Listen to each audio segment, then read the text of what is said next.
L'affaire Lafarge, une affaire d'État, Justine Augier s'en est emparée. Elle signe un récit documentaire intitulé Personne morale aux éditions Actes Sud. Paul Drian.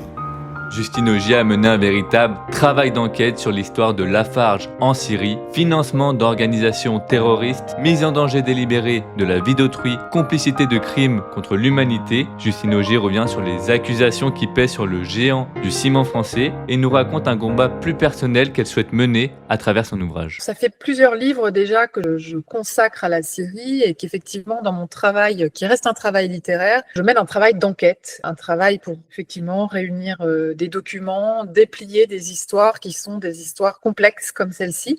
L'histoire de Lafarge en Syrie qui a ouvert une très grande cimenterie dans le nord de la Syrie juste avant le début de la révolution et puis de la guerre en Syrie et qui donc pour maintenir son activité a pendant des années financé les groupes armés qui se disputaient le contrôle de cette zone. Et parmi ces groupes armés, il y avait effectivement de nombreux groupes djihadistes parmi lesquels Daesh. Et au-delà de ce financement, effectivement, ils ont mis aussi en danger la vie de leurs salariés syriens. Donc effectivement, c'est une histoire complexe et je pense que la littérature, en fait, offre le temps nécessaire pour la déplier et tenter de la comprendre. Alors, à travers votre plume, d'ailleurs, vous avez le goût du détail, vous avez vraiment le sens de l'observation, vous avez enquêté, vous avez interrogé, vous avez rencontré tous les acteurs de cette affaire.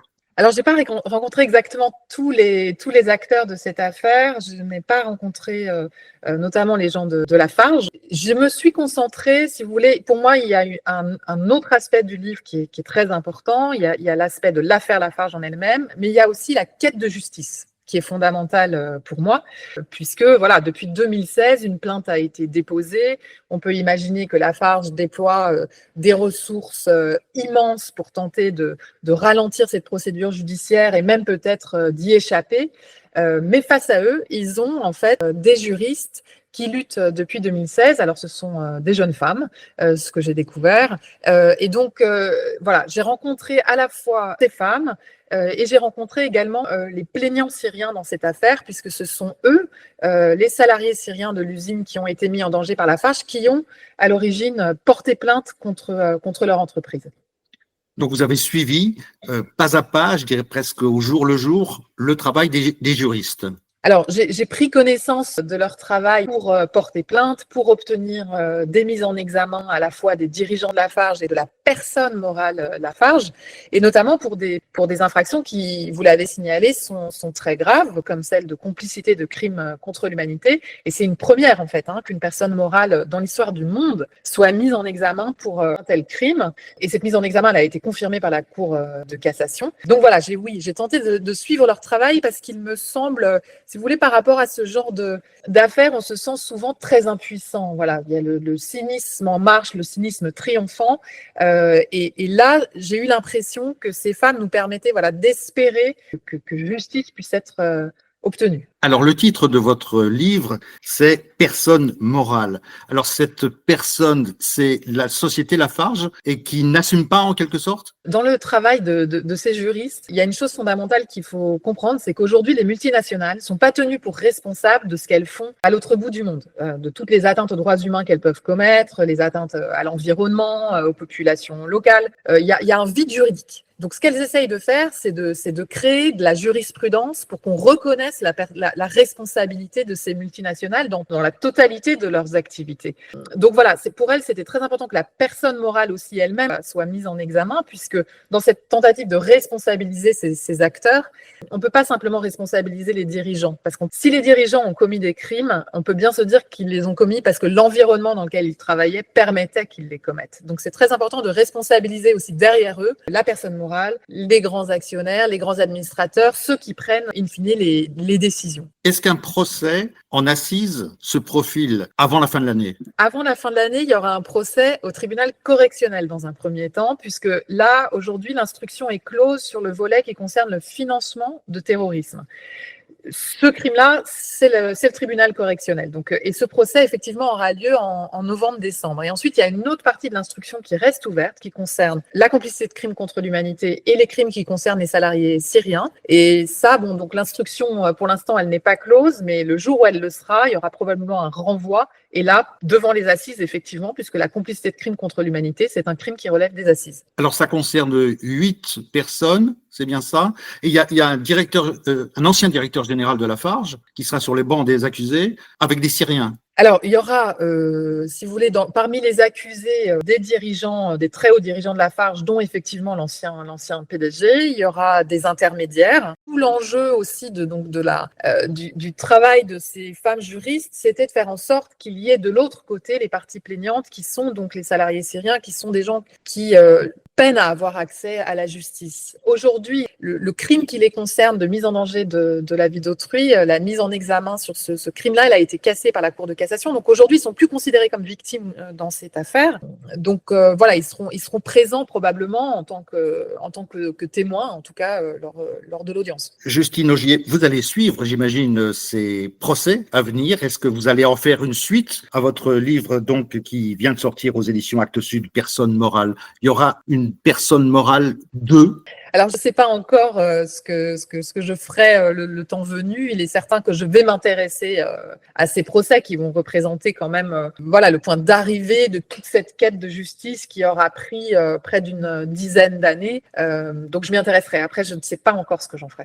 Encore une question sur la hauteur du financement. Des sommes circulent assez incroyables. On parle de 15 millions de dollars. Ça fait à peu près 13 millions d'euros. Donc, que Lafarge aurait versé à Daesh. Vous confirmez ce chiffre? Alors, c'est pas simplement Daesh, il y a d'autres groupes djihadistes et le chiffre qui a été retenu là pour le procès, c'est un chiffre qui est plus bas. Si vous voulez, il y avait une fourchette qui était très large. C'est très compliqué de combiner tous les financements parce qu'ils ont pris diverses formes. Il y a eu des taxes, il y a eu vraiment des accords, il y a eu l'achat aussi de matières premières.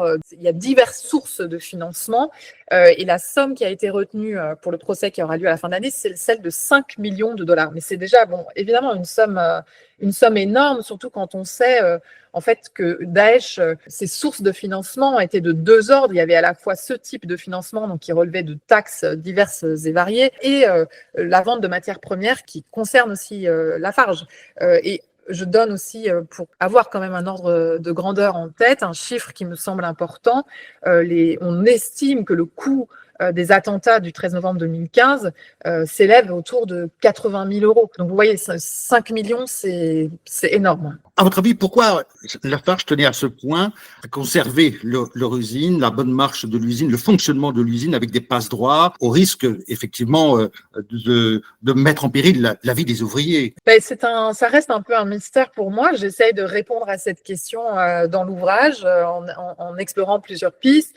Je dirais pour simplifier qu'il y avait un cynisme à l'œuvre, une considération en fait de ce qui se passait en Syrie à travers une grille de lecture qui est restée invariée, qui est une grille de lecture qui est faite de coûts-bénéfices, marge opérationnelle, protection des biens des personnes, si vous voulez, une grille de lecture habituelle et qui n'a pas du tout été remodelée en fonction de la gravité de ce qui se passait, en fonction de des crimes qui étaient commis autour de l'usine, de la violence qui faisait rage. Tout ça a été très largement ignoré en fait. Et il fallait rentabiliser cet investissement qui avait été énorme, puisque l'usine leur a coûté plusieurs centaines de millions de dollars.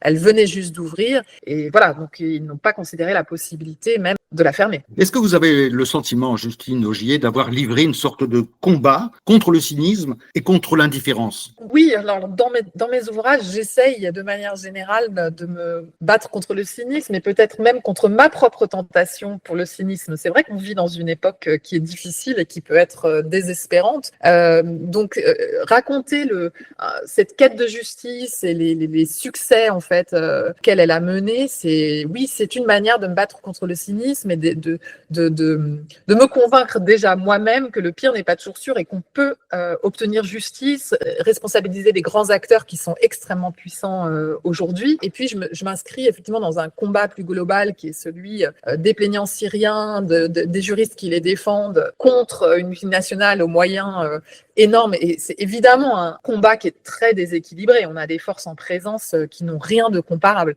Donc c'est vrai qu'à ma modeste mesure, j'essaye un peu de participer à une sorte de rééquilibrage des forces. Alors, vous avez quand même trempé votre plume dans une affaire d'État. Vous avez cherché la vérité. Non, je crois pas que c'est pas la représentation que je me fais de mon travail. Il y aura un procès, il y a une procédure judiciaire qui doit permettre à la vérité d'apparaître.